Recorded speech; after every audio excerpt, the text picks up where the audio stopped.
Ok, vamos a arrancar este webinar. Muchas gracias a todos por estar con nosotros. Yo soy Noel Delgado, Chief of Staff en Runa, y les quiero dar la bienvenida a este webinar donde hablaremos la ley del teletrabajo o home office. Antes de arrancar con el webinar, les quisiera dar dos comerciales de 1 minuto. El primero es de nosotros. Runa es la plataforma de nómina y recursos humanos más simple. Runa nace en 2018 porque las nóminas en América Latina se calculan mucho en Excel y los profesionales de recursos humanos pueden pasar hasta una semana calculando la nómina. Hoy, Runa lo puede hacer en 15 minutos. Y no nada más calcula, también dispersa, o sea, le paga a los empleados, timbra ante el SAT y hace los movimientos ante el IMSS. Eso es en cuanto a nosotros. El segundo comercial es para un evento el 25 de marzo donde ofreceremos un taller de teletrabajo, o sea, el mismo tema. La diferencia entre la plática de hoy y la plática del 25 de marzo es que hoy hablaremos más genéricamente del tema y el 25 de marzo lo veremos de manera más técnica y haremos cálculos de nómina tomando en cuenta las nuevas regulaciones. Estaremos publicando en nuestras redes sociales cómo registrarse a ese evento y nuestras redes sociales estarán en el chat en unos segundos. Bien, ahora sí, retomando este webinar, quisiera presentar a nuestra invitada, Nadia González. Nadia es líder de Ley Laboral en Galicia Abogados. Galicia es el despacho de abogados con más nombre en el país, constantemente hasta arriba en todos los rankings. Nadia lidera la práctica laboral en Galicia desde el 2018. Tiene más de 20 años de experiencia en asuntos laborales y de capital humano. Nadia se especializa en operaciones de fusiones y adquisiciones en los aspectos laborales de la transacción.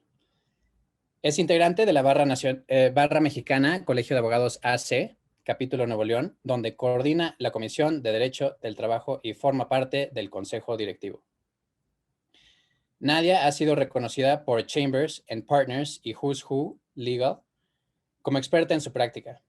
Tiene una maestría en Derecho, un LLM, por la Universidad de Columbia en Nueva York y una licenciatura en Derecho por el Instituto Tecnológico de Estudios Superiores de Monterrey. Bienvenida, Nadia. Muchas gracias, Noel, por la invitación, obviamente a Runa y a todos los asistentes por unirse. Esperemos que este webinar sea de su agrado y que se queden o se vayan con algo. Súper. Bueno, para arrancar quisiera dar un poco de contexto. El 12 de enero entraron en vigor las reformas del artículo 311 de la Ley Federal del Trabajo en materia de teletrabajo o home office, así como las obligaciones que empresas y trabajadores deben cumplir.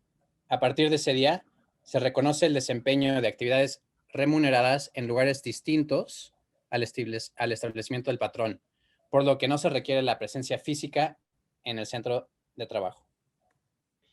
Las disposiciones son para las personas trabajadoras que desarrollen más del 40% del tiempo de sus actividades en casa. Y repito eso, son para personas que desarrollan más del 40% del tiempo de sus actividades en casa. Bien, Nadia, empecemos con el contexto, con más contexto. ¿Cómo surge la ley del home office y por qué ahora?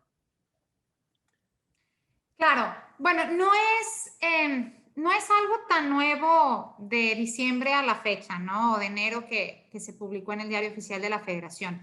Ya existían iniciativas sobre este tema desde 2019, o sea, hace 2 años.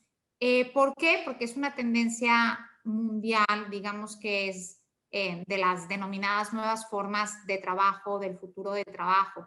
Incluso hay artículos y estudios publicados por la Organización Internacional del Trabajo, por la OIT, sobre esta modalidad de desempeñar o de llevar a cabo las relaciones de trabajo. Entonces, no es tan novedosa. ¿Por qué? Bueno, las razones que se exponían en aquel entonces, en el 2019, en esas iniciativas, se referían sobre todo a temas de flexibilidad en el empleo, de atracción y retención de talento para las nuevas generaciones, los millennials, la generación Z, que buscaban un poquito más de flexibilidad y de balance entre la vida laboral y personal. Y también incluso se alegaban temas ambientales, ¿no? Que se reducía el tráfico y por ende la contaminación. Entonces, esas eran las principales razones por las que se proponían estas formas de trabajo y por seguir la tendencia mundial, porque en otras legislaciones, en otros países, este tema ya es de antaño, ¿no? ¿Por qué se da a finales del 2020? Bueno, efectivamente es un tema que se dispara y que se retoma con la pandemia, ¿no? Una vez confinados, ya prácticamente hace un año formalmente, pues las empresas se vieron en la necesidad, unas de suspender actividades porque eran consideradas no esenciales y otras, bueno, a seguir y ambas, esenciales y no esenciales, a poder mandar a sus empleados a casa para respetar el confinamiento y seguir operando, ¿no? Entonces, esto digamos que se acelera por el COVID-19, pero no tiene su origen en el COVID-19. Y creo que sí es muy importante, Noel, mencionar que de hecho, cuando uno escucha a las autoridades laborales, funcionarios de la Secretaría del Trabajo y Previsión Social, hablar sobre esta reforma, te dicen, sí sirve ahorita para el teletrabajo, para el home office durante la pandemia, pero no es una reforma para eso nada más, estamos viendo a futuro. Entonces, esto digamos que se acelera con el COVID, pero es una modalidad que llegó para quedarse y que se está pensando que va a tener muchos beneficios en el futuro una vez que esto termine, si algún día termina. Sí, definitivamente muchos de nosotros, incluyéndome, estamos trabajando desde casa. ¿No? Bien, siguiente pregunta. Luisa María, alcalde Luján, titular de la Secretaría del Trabajo y Previsión Social, detalló que las condiciones del teletrabajo deben establecerse en un convenio por escrito, pactado por las partes y tiene un principio de reversibilidad. En este caso, ¿qué significa que el convenio sea reversible? ¿Y cómo funciona esa mecánica? Claro. Bueno, sí, la reforma incluye ciertos requisitos para documentar, digamos, o dejar constancia de esta modalidad. De entrada, es algo que todos debemos de saber. La Ley Federal del Trabajo, que es muy protectora de los trabajadores, que se rige por ese principio, impone ciertas obligaciones o cargas a los patrones, entre ellas, pues establecer por escrito las condiciones de trabajo. Eso ya lo sabemos en toda relación de trabajo, si es un trabajo por tiempo indeterminado, por tiempo fijo, capacitación inicial, obra determinada, etc. Ahora con la reforma al teletrabajo, que incorpora esta modalidad, nos dicen que además de cumplir con esos requisitos generales que están en el artículo 25 de la Ley Federal del Trabajo, tenemos en este convenio que añadir otros requisitos, ¿no? Por ejemplo, especificando pues bueno, una serie de medidas como la naturaleza del trabajo que se desempeñará desde casa, el tema de los costos de internet y de electricidad, temas de monitoreo y supervisión, etcétera, ¿no? Las herramientas de trabajo que se están otorgando para poder desempeñar de manera remota y utilizando las tecnologías de la información, pues bueno, nuestras actividades, etcétera. El tema de la reversibilidad, ¿qué es? Bueno, es un principio que se aplica básicamente en todo el mundo. Insisto, esto está incluso recomendado por la OIT y también existe en otras legislaciones. El derecho a la reversibilidad implica que si bien se pacta esta modalidad de teletrabajo, no significa que sea permanente, o sea, no es para siempre. Las partes tienen el derecho, el trabajador tiene el derecho de solicitar al patrón regresar a la forma presencial, físicamente en el centro de trabajo, en la planta, en las oficinas, en el centro de distribución, donde sea que se desempeñe el patrón, para volver a esa modalidad. Y el patrón también tiene el derecho de decir, ok, ya estuviste mucho tiempo de home office y ahora regresa, ¿no? Ya se requiere. Entonces, eso es el derecho de reversibilidad. En otras legislaciones, por ejemplo, en la Argentina, si mal no recuerdo, si uno inicia su relación de trabajo con modalidad teletrabajo, ya no se puede revertir. O sea, el derecho de reversibilidad aplicaría para los casos en que se inició presencial, después se fueron a teletrabajo y alguna de las partes quiere volver. En México no ocurre así. En México ambas partes tienen ese derecho de reversibilidad, que no funciona, Noel, de manera automática, y eso es muy importante destacarlo. O sea, no es que Nadia o Noel mañana quieran ir a sus respectivas oficinas en Runa o en Galicia y ya nos tengan que tener nuestro escritorio listo, ¿no? O sea, hay que dar cierto tiempo de avisos, con cierto tiempo de antelación y hay que ver esas posibilidades, ¿no? De que se nos reincorpore a los teletrabajadores de manera presencial. En el caso de la pandemia, es bien importante, y quizás ahorita vamos a ahondar en ese punto en particular, pero en el caso de la pandemia, pues digamos que estamos en teletrabajo por una causa de fuerza mayor, que está contenida en la reforma, en el artículo 330G de la Ley Federal del Trabajo, donde se establece que el teletrabajo, o el cambio de trabajo presencial a teletrabajo debe de ser voluntario y constar por escrito en un convenio, salvo casos de fuerza mayor. Y si ustedes recuerdan, el año pasado, hace más o menos un año, con todos esos acuerdos publicados en el Diario Oficial de la Federación, por el Consejo de Salubridad, por la Secretaría de Salud, por el Gobierno Federal, que nos mandaban a casa, ahí se decía que la pandemia era una emergencia sanitaria por causas de fuerza mayor. Entonces, esto significa que quizás muchas de las empresas, muchos de los aquí presentes, estén implementando esta modalidad de teletrabajo, ya más o menos la tengan documentada, pero en cuanto termine la pandemia, podríamos como patrones decir, esto es reversible, vuelve al trabajo, ¿no? O decir, esto ha sido súper productivo, está resultando muy bueno para ciertos puestos de trabajo o para ciertos segmentos de nuestros trabajadores, mujeres, adultos mayores, qué sé yo, y ellos quieren permanecer así, pues bueno, se habla y ya se decidirá si se ejerce o no ese derecho de reversibilidad. El punto es que no es un derecho adquirido y ambas partes tienen esta posibilidad de revertirlo.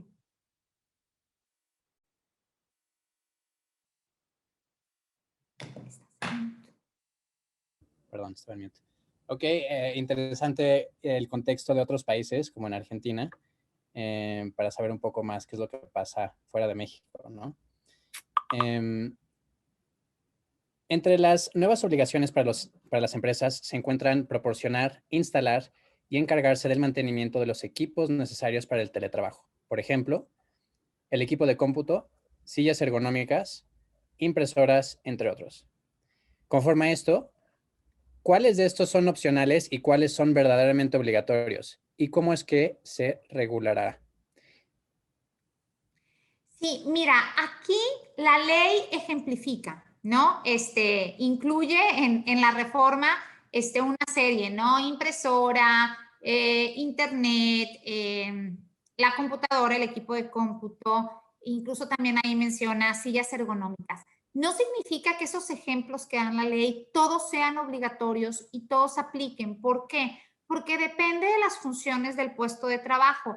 No es lo mismo un arquitecto haciendo teletrabajo que tiene necesidad, pues a lo mejor de un escritorio especial o de cierta iluminación y de ciertos programas de software o alguien que se dedique al diseño gráfico a un abogado que quizás con Word y PowerPoint, o sea, con Office es más que suficiente, ¿no? Entonces, ¿cómo vamos a determinar cuáles son ese equipo y herramientas de trabajo? Con base en el puesto y en las funciones inherentes a ese puesto de trabajo. Quizás alguien con una laptop que tenga instalado Office es más que suficiente. Quizás hay otros que van a requerir otro tipo de equipo de cómputo. Otros dirán el celular y la laptop es suficiente. El ejemplo de las impresoras. Esto no significa que todos nuestros empleadores o que todos los patrones tengan que darle una impresora a todos los trabajadores que están realizando home office.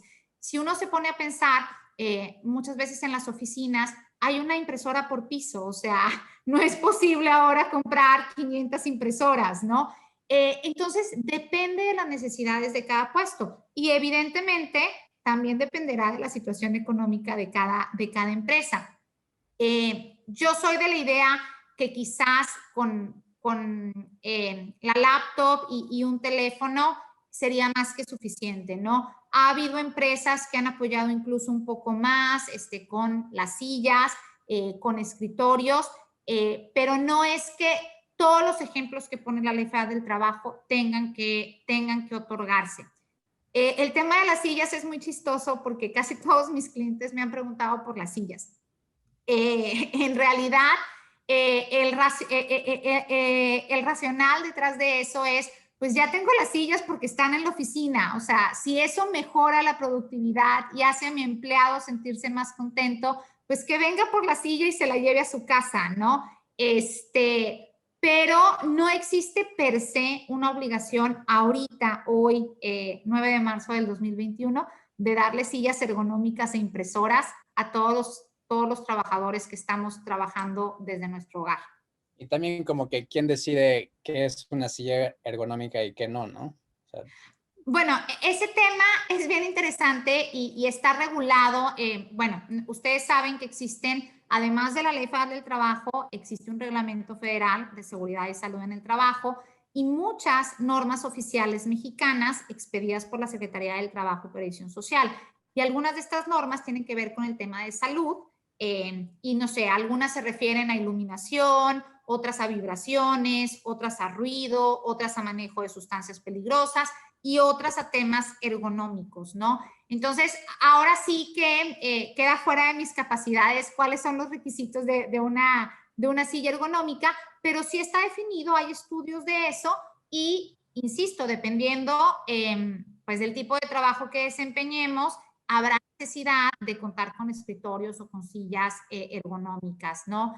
El tema, este es un tema importante porque si ustedes se fijan en la reforma sobre teletrabajo, existen unos artículos transitorios y en ese régimen transitorio se menciona precisamente que la Secretaría del Trabajo y Previsión Social expedirá dentro de 18 meses, en un plazo de 1 año y medio, a partir de la entrada en vigor de esta reforma, una norma que atienda riesgos de trabajo, incluyendo factores de riesgo psicosocial. Entonces, muy probablemente esa norma detallará cuáles son las condiciones del espacio dentro de nuestras casas, departamentos, etcétera, o el lugar donde estemos desempeñando el trabajo, cuáles son esos requerimientos, ¿no? A los que me refiero, de ergonomía, de iluminación, de ruido, etcétera, para poder desempeñarlo. Entonces, si uno medio le busca y le juega al abogado, podríamos decir que el tema de las sillas ergonómicas aún no es exigible porque no ha salido la norma oficial que atienda los temas de seguridad y salud en el teletrabajo. Es un punto de vista, ¿no? Entonces, pero insisto, hay muchos patrones, muchos clientes, muchas empresas que dicen, pues ya tengo ahí las sillas, se están depreciando, nadie las está utilizando, que cada quien se lleve a su silla a su casa, porque sí es efectivamente muy incómodo trabajar desde el comedor, ¿no? O desde la cocina. Entonces, dependerá de cada quien. Lo que es importante es que si sí vamos a dar las sillas, ya sea que alguien las vaya a comprar directamente a una tienda de artículos o de mobiliario de oficina, o que se lleven las que estaban previamente en las instalaciones de la empresa, pues sí mantener registro de eso. Ok. Quisiera nada más recordarle a la audiencia que pueden hacer preguntas con el botón de Q&A. Entonces, Nadia, al final del evento, nos tomaremos 10 minutos solo para responder preguntas del público. Ya vemos varias en el Q&A. Y otra cosa es que se pueden ponerle like a las preguntas y eso hace que suban para arriba. Entonces, las preguntas más populares serán respondidas primero. Bien, Nadia, otra pregunta. Una obligación del patrón es asumir los costos derivados del trabajo desde casa, incluyendo el pago de servicios de telecomunicación y la parte proporcional de electricidad. ¿Cómo están pensando las empresas? Y digo, Galicia, obvio, tiene pues, las empresas más importantes del país como clientes. ¿Cómo están pensando las empresas sobre el pago de la luz e internet? Híjole, la verdad es que con toda confianza y honestidad, ha sido un tema difícil, ¿no? El país está en medio de tanta turbulencia económica, política y social, ¿no? Hay hay quizás otras prioridades y lo vemos, por ejemplo, con el tema de la subcontratación o de la ley de la industria eléctrica que ahorita se acaba de publicar. Entonces, creo que muchas empresas están enfocadas en atender otros asuntos de más urgencia, ¿no? Negociaciones colectivas, el tema del incremento del salario mínimo a partir de enero, la reforma laboral, todos esos temas. Entonces, no es que hayan hecho a un lado el tema del teletrabajo, y como lo comentaba contigo hace rato también, Noel, hay muchas opiniones encontradas incluso entre los mismos abogados sobre si aplica o no aplica ahorita en la pandemia y qué tanto aplica. Y no hay un tratamiento fiscal especial para este tipo de gastos que se derivan del teletrabajo.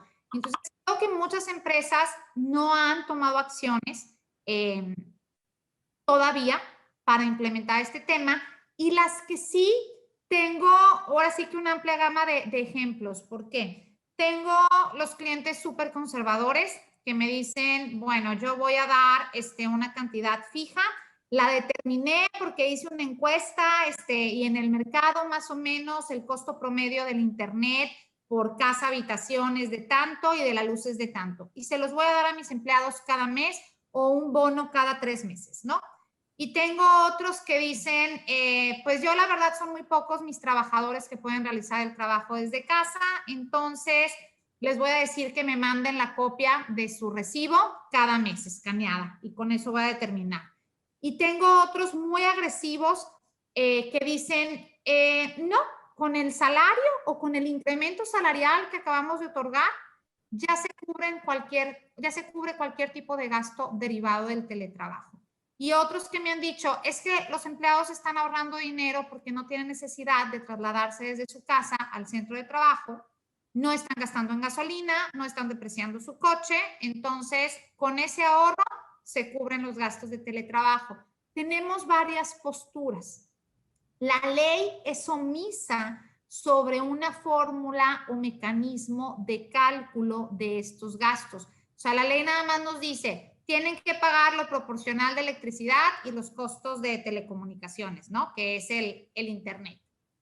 Pero nunca se pusieron a pensar, desafortunadamente se quedaron cortos nuestros legisladores, en el sentido de que nunca se pusieron a pensar que a lo mejor en una misma casa, habitación o departamento hay 3 personas trabajando, papá, mamá y un hijo ya en edad de trabajar, mayor de 18 años.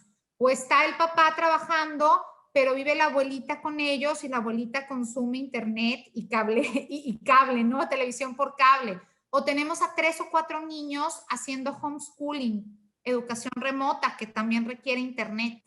Entonces, pues los gastos, o sea, vaya, no sería proporcional ni justo que un patrón asumiera el coste de la electricidad y del internet que se utiliza en ese domicilio, si habitan 5 o 6 personas y todos utilizan luz e internet. No sé si me explico. Entonces, la ley es omisa. No lo vean, bueno, lo que yo trato de decirle a mis clientes es que no lo vean como algo negativo. Ciertamente ahí se les fue a los legisladores, pero, y no sabemos si se les fue o si fue plan con maña, pero por otro lado, el hecho de que sea tan general o ambigua esa disposición nos da a los patrones muchísima flexibilidad para acordar con nuestros trabajadores cuáles van a ser los ejemplos que te ponían, una cantidad fija, mensual o semestral o trimestral, o sabes que ahorita la empresa no tiene dinero y tú te estás ahorrando el traslado, entonces con eso es más que suficiente. Aquí el chiste y lo más importante es cómo lo documentamos y que obtengamos la conformidad o el consentimiento del trabajador. Y ya es tip, ¿no? Que quizás les puede servir para su taller dentro de pocos días. Entonces, no hay un mecanismo para determinarlo. Y este tema de los gastos proporcionales de electricidad e internet trae aparejada otras situaciones que tampoco previó el legislador, como el tema del salario base de cotización ante el IMSS. Que si yo doy una cantidad de dinero, ¿integra salario base de cotización o no integra? ¿Lo considero como herramienta de trabajo o no? El artículo que habla de integración de salario base de cotización es el 27 de la Ley del Seguro Social y excluye las herramientas de trabajo. Si yo doy una computadora o una silla ergonómica, es una herramienta de trabajo. Pero si yo doy una cantidad cada semana o cada quincena o cada mes como nómina y la pongo en el CFDI, ¿cómo sé si efectivamente se utilizó, si el trabajador utilizó ese dinero para el internet y la electricidad? Entonces, el IMSS no se ha pronunciado al respecto. Por ahí había un rumor que se pensaba en emitir un acuerdo del Consejo Técnico del IMSS sobre este tema, pero no ha ocurrido. Y después tenemos pues todo el tema fiscal, ¿no? Por ahí, hoy justo en la mañana me llegó una serie de preguntas y respuestas que hacía una asociación, una cámara empresarial al SAT sobre teletrabajo y nos reíamos mucho porque la conclusión era que, pues la conclusión es que no hay conclusión y no sabemos y la ley no dice. Entonces no nos dieron respuestas tampoco, ¿no? En el sentido de que pues si está en el CFDI, pues es gravable, ¿no? Porque mucha gente decía, bueno, lo meto como previsión social. Híjole, pues la definición de previsión social es otra, entonces está medio forzado. ¿Es un gasto operativo indispensable y lo puedo deducir? Pues no sabemos. Entonces, también en el tema fiscal, contable fiscal, y en el tema de seguridad social, la iniciativa, bueno, la reforma, no iniciativa, perdón, la reforma deja mucho que desear. Entonces, aquí depende también mucho, pues, de cómo lo quiera manejar la empresa, ¿no? Quizás sí lo más sencillo es tener un convenio muy bien hecho, donde digamos ciertas cosas, cierto clausulado, cierto wording para protegernos, pero para efectos del tratamiento fiscal, pues si se va a meter como una ayuda de teletrabajo o un gasto extraordinario temporal de modalidad teletrabajo, u otros gastos u otros pagos, pues sí va a ser, sí es gravable, ¿no?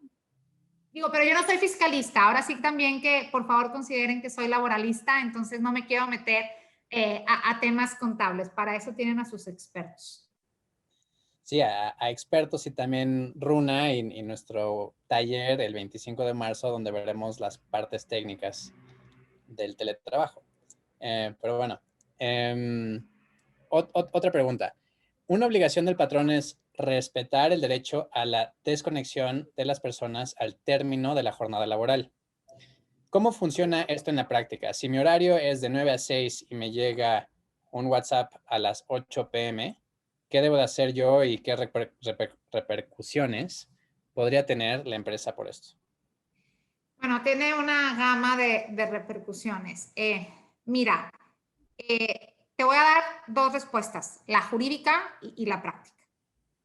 La jurídica, sí, ciertamente, la reforma habla de respetar el derecho a la desconexión y de que las jornadas de trabajo en esta modalidad de teletrabajo en ningún caso deben de exceder los máximos permitidos en la ley. Y nosotros sabemos que los máximos permitidos en la ley pues son 48 horas para una jornada diurna, 45 para la mixta y 42 para la nocturna.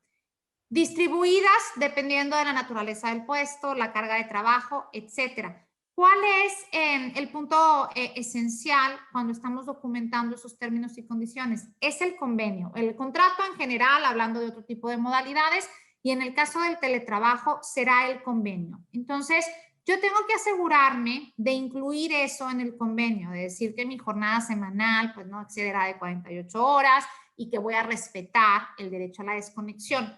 ¿Qué puede pasar si no lo respeto? Pues estoy expuesta a los mismos riesgos que un trabajador presencial. Si trabajo más horas, más allá de las permitidas en la ley o de las estipuladas en mi contrato de trabajo, pues puedo demandar el tiempo extra, ¿sí?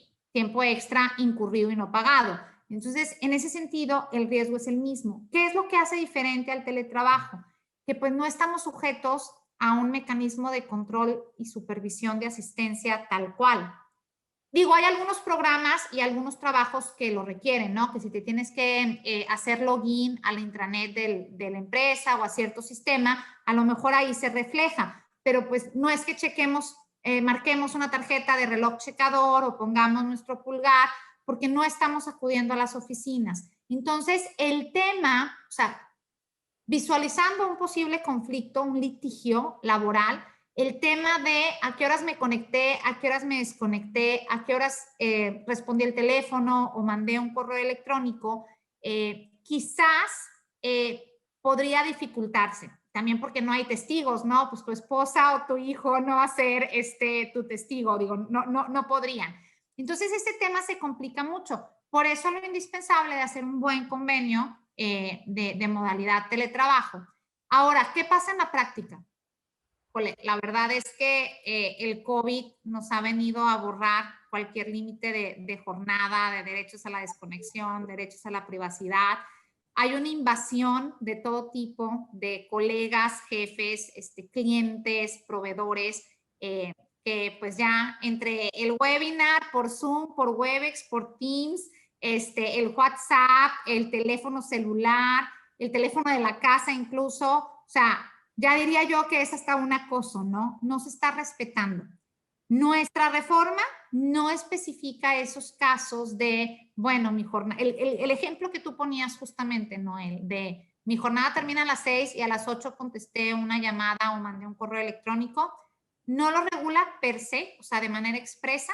Tendríamos que irnos, te digo, al tema de jornadas de trabajo en general, que está establecido en la ley, y pues considerar que en caso de un litigio, pues si tenemos manera de comprobar que nunca me salí del sistema o que estuve contestando correos todo el tiempo que duró el teletrabajo a las 3 de la mañana, pues bueno, esos correos pueden ser utilizados en nuestra contra, ¿no?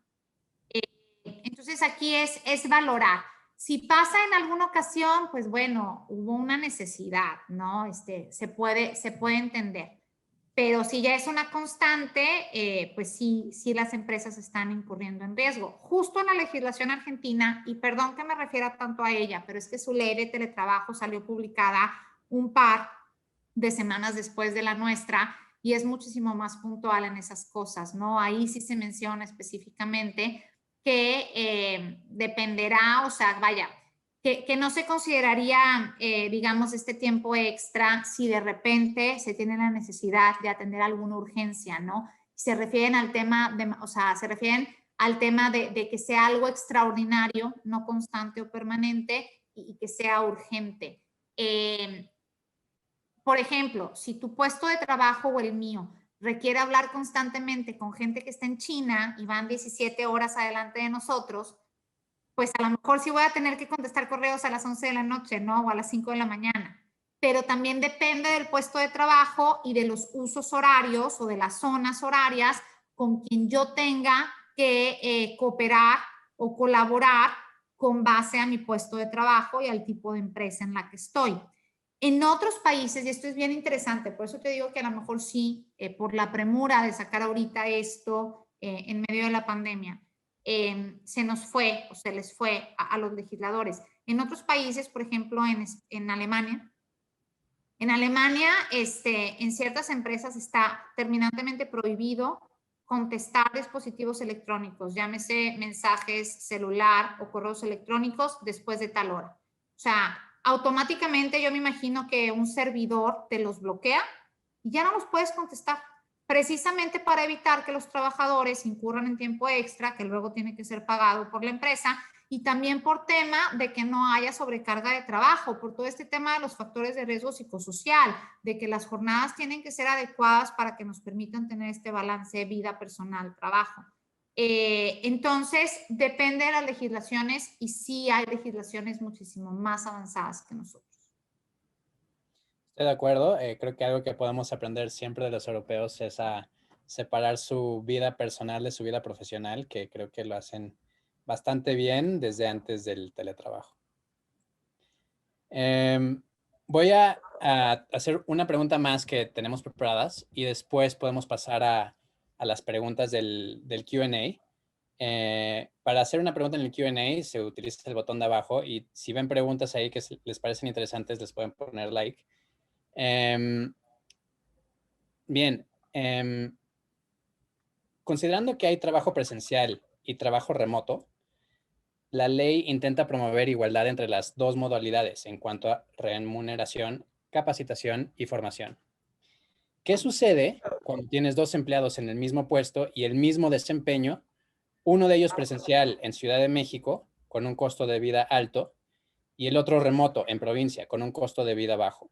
¿Cómo se debe interpretar la equidad de salarios en este caso?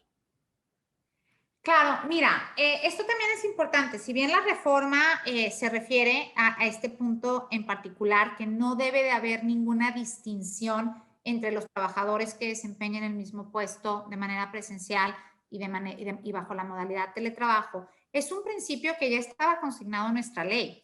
De hecho, es a trabajo igual, desempeñado en las mismas condiciones de eficiencia y en la misma jornada, corresponde salario igual. Eso ya está consignado en la ley. Incluso son acciones o demandas poco frecuentes, pero sí existe la posibilidad de que algún trabajador, un grupo de trabajadores, demandara la homologación de sus condiciones de trabajo si, atendiendo a este principio, si no está siendo remunerado de la misma manera.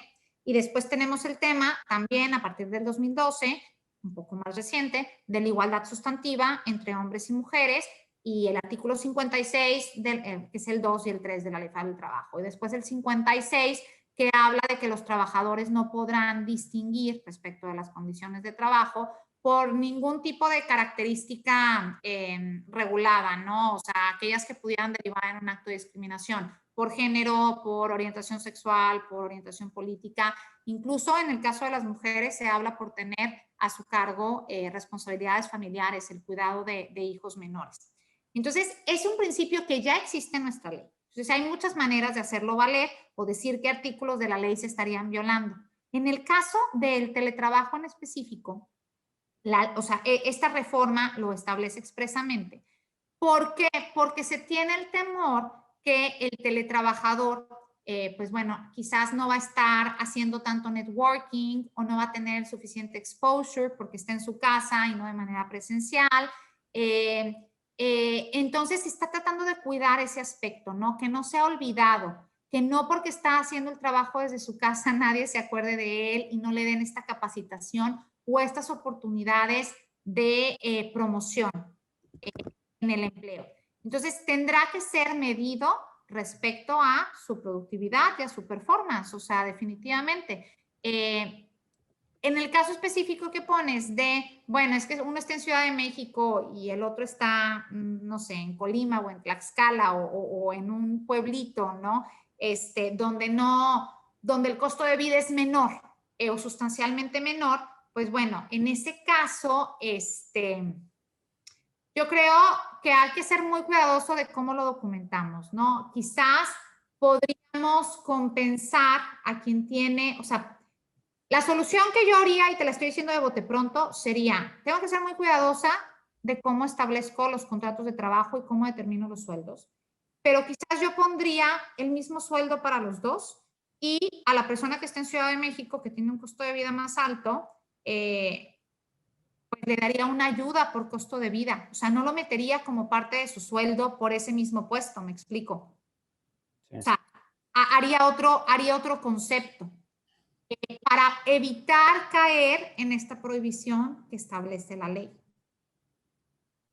Okay. Y evidentemente, al no estar ubicado en Ciudad de México, este teletrabajador, pues no tiene, si yo tengo una política con requisitos de elegibilidad respecto de quiénes pueden ser participantes de este beneficio de costo de vida, pues evidentemente el trabajador que está en Colima o en Tlaxcala quizás no sea, pues no va a ser elegible, ¿no? Pero yo lo puedo sustentar como empresa y eso me va a servir como evidencia en caso de un litigio. Ok. Nadia, quisiera pasar a las preguntas del público. Así que tenemos 19 abiertas. No creo que respondamos todas, pero podemos ir en orden, ya que están ordenadas por likes. Perfecto. La primera es, ¿qué pasa si el teletrabajador tiene un accidente en casa? Sí, mira, esto no está regulado. Esto se va a regular hasta que salga la norma, la NOM, que les decía que la Secretaría del Trabajo tiene hasta 18 meses para dictarla, que sería pues hasta agosto más o menos del 2022. Entonces, no hay mucha claridad. hay que distinguir, ¿no? Hay que distinguir, pues, si se cayó en la regadera, pues no estaba tampoco teletrabajando, ¿no? O sea, ese no podría ser. Y es un ejemplo muy bobo, pero es el más frecuente para tratar de explicar este punto. Pues no es un accidente de trabajo, ¿no? O si se derramó el café sentado en la cama porque estaba trabajando desde cama, pues no, tampoco. O sea, es su culpa, o sea, no es un accidente de trabajo. Entonces, ¿cuál es la solución? Ciertamente se va a regular, no estoy diciendo que ninguno vaya a ser, pero pues recuerden que hoy por hoy la definición, tanto en la Ley Federal del Trabajo como en la Ley del Seguro Social sobre riesgos de trabajo, que comprende accidentes y enfermedades de trabajo, tiene su sustento en este nexo causal, ¿no? Relación causa-efecto. Tiene que ser un padecimiento ocurrido en virtud del trabajo desempeñado o derivado de la maquinaria, equipo, materia prima, elementos con los que se trabaja. Entonces, una manera de darle un poquito, y después tiene que ser comprobado, ¿no? Ese nexo causal. Entonces, una manera de darle la vuelta a este tema es que en el convenio de teletrabajo, pues especifiquemos que el teletrabajador ha designado un lugar pues tranquilo y seguro que donde se le permita dentro de su domicilio realizar sus funciones adecuadamente. No va a ser en el baño, no va a ser en la cocina, ¿sí me explico? Y difícilmente un teletrabajador pues va a tener acceso, no sé, a sustancias químicas peligrosas, si me explico, mientras está teletrabajando. Entonces ahí hay que ser un poquito precavidos, pero la NOM lo va a regular. Ahorita no tenemos mucha claridad sobre ese tema. Ok, gracias. Y también gracias a Dayane por la pregunta.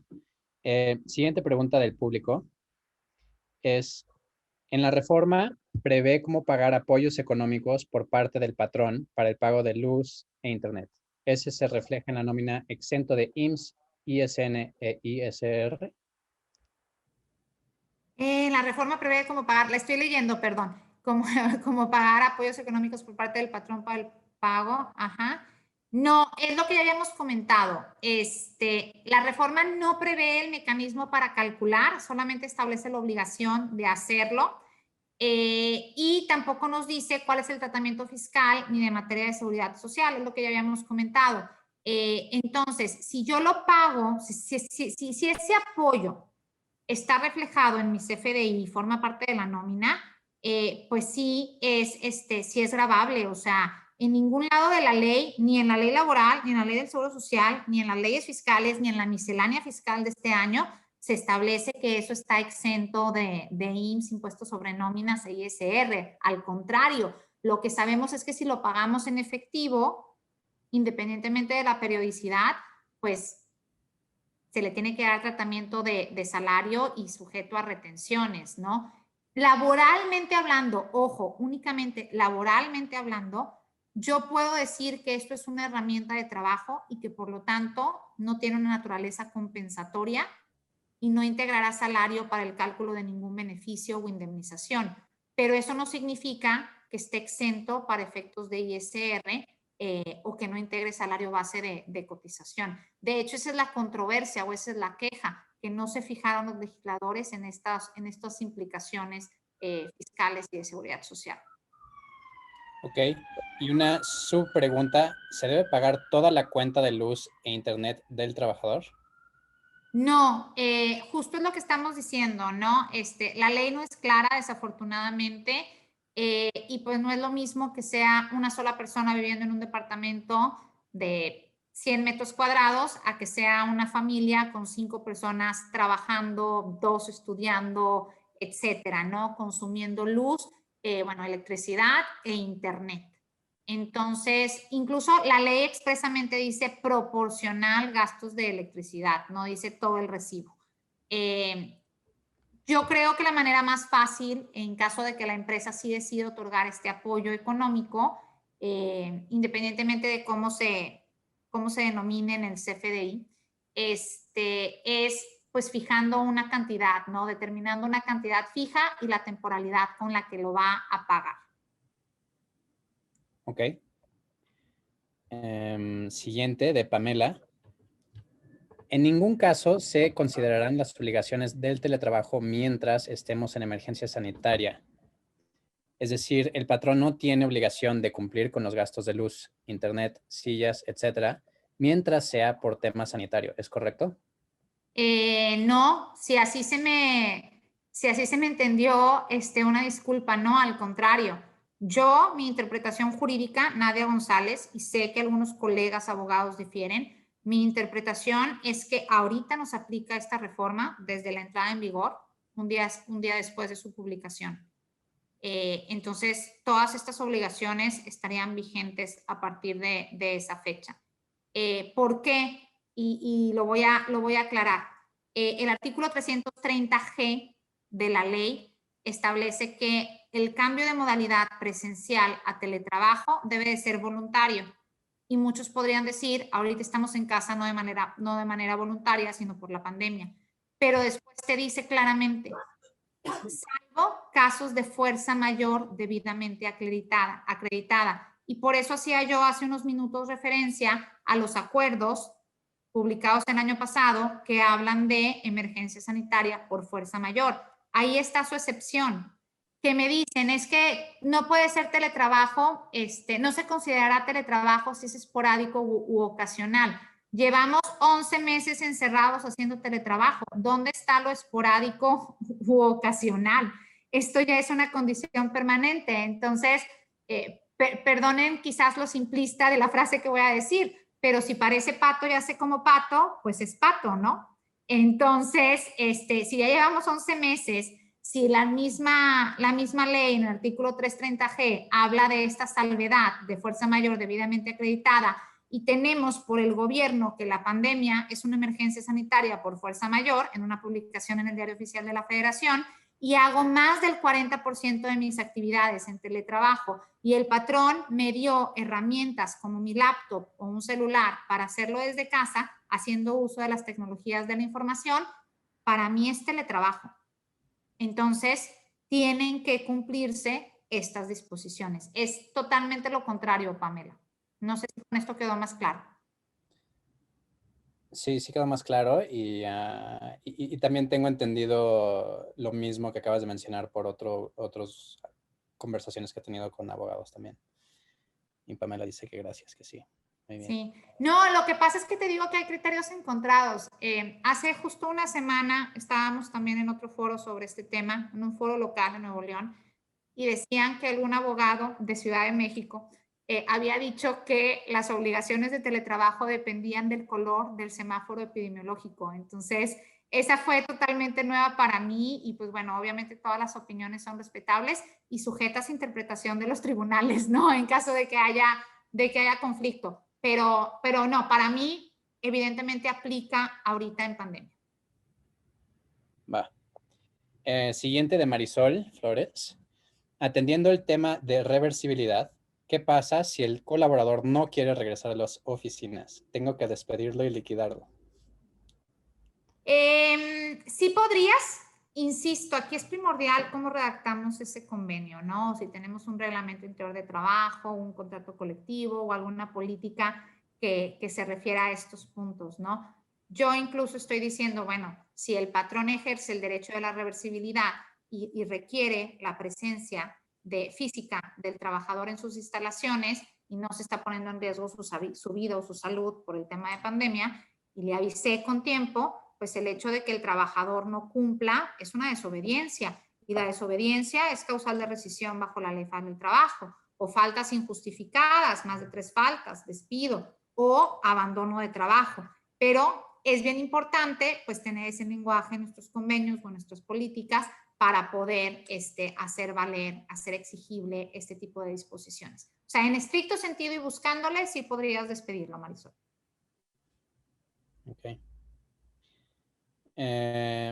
Una pregunta de Carla Romero. Si el home office es opcional, ¿qué pasa en caso de que el empleado escoja más del 40% del tiempo? ¿Cómo se documenta? No estoy segura de que comprendo. O para hacer teletrabajo tiene que ser más del 40% de sus actividades o de su jornada fuera de las instalaciones del patrón. Entonces, si es más del 40%, pues es teletrabajo, obviamente. Si es menos de ese 40%, porque digamos que está repartido o alocado entre trabajo presencial y desde su casa, pues no sería, si el trabajo presencial ocupa pues 60% más, no sería teletrabajo. Entonces, o sea, es opcional, pero no es un derecho adquirido. O sea, hay que ver la definición de teletrabajo, este requisito de que no puede ser esporádico ni ocasional y que tiene que tener más del 40% de sus actividades o de su jornada pues desde casa, fuera de las instalaciones del patrón. Eso lo hace teletrabajo. Y no me gustaría que confundieran que esto es un derecho exigido, un derecho adquirido. O sea, un operario no puede decir, el teletrabajo es opcional y yo quiero hacer teletrabajo. Una enfermera o un médico no pueden hacer teletrabajo, que están en el quirófano. Tienen que estar en el quirófano para operar a alguien. El operario o trabajador sindicalizado muy probablemente tiene que estar en la línea de producción, en planta físicamente. Entonces, no aplica para todos los puestos de trabajo. No es un derecho que cualquier persona puede ejercer bajo la ley. Tenemos que atender a la naturaleza del puesto y a que se cumplan esos requisitos o esos elementos de la definición de teletrabajo. Y documentarlo sería de la misma manera, en un convenio. Si se puede hacer esta combinación de, no sé, 50% desde casa y 50% presencial o 70% desde casa e ir un día a la semana a las instalaciones del patrón, nada más es cuestión de documentarlo en este convenio como parte de las condiciones de trabajo. Ok. Siguiente pregunta. En una incapacidad, ¿se suspende el apoyo de pago de internet y luz? En estricto sentido debiese si no hay ninguna prestación de servicios, ¿no? Si el trabajador está incapacitado y jamás se conecta, no contesta una llamada, no contesta un correo, pues podríamos argumentar que se suspende, porque no hay prestación de servicio. O sea, el teletrabajo es una modalidad, pero implica la prestación de servicios. Si no hay tal prestación de servicios porque se está incapacitado, pues técnicamente se debiese suspender. Igual yo me iría a atenderlo específicamente en el convenio, ¿no? Poner ahí ese disclaimer de que en caso de incapacidad se suspenderá el apoyo económico para estar seguros. Ok. La siguiente pregunta de María del Socorro Gómez. Parece técnica, pero vamos a ver. ¿Cómo debe de timbrarse en la nómina para que el SAT lo tome de manera correcta? ¿Qué cantidad es recomendable otorgar por este apoyo? Y nos quedan 2 minutos. A ver hasta dónde llegamos. Claro, pues mira, sí es un tema técnico porque se refiere a lo que hemos estado ya comentando, ¿no? Que el SAT no nos da luz y no hay ninguna disposición fiscal que atienda este punto en específico. Entonces, pues para mí, si lo pagas en bono o como apoyo o como gasto teletrabajo, pero está en nómina, se va a agravar hasta este momento, ¿no? Porque no tenemos otra información por parte del SAT. Y cantidad recomendable, pues no sé, dependerá de las posibilidades económicas de cada empresa, de lo que esté dispuesto a otorgar, cuál sería una media, que a lo mejor hicieran una encuesta entre sus empleados para saber más o menos cuánto pagan de internet cada mes y determinar una cantidad. Yo creo que esta pregunta es muy buena para el taller que vamos a tener el 25 de marzo, porque sí está en el aspecto técnico y vamos a cubrir eso. Entonces, dada la pregunta y también que estamos prácticamente en la hora y quisiéramos respetar el tiempo de todos, quisiera darle las gracias a Nadia por estar con nosotros y que Galicia esté colaborando con nosotros en este webinar. Muchas gracias, Nadia. No, hombre, muchísimas gracias a ti por la invitación, a Runa y pues a la gente que permaneció conectada. Espero que les haya gustado. Encantada de colaborar con ustedes. Bien, pues muchas gracias a todos y a Nadia González, estamos en contacto. Muchas gracias. Sí, muchas gracias. Buenas noches. Hasta luego. Bye.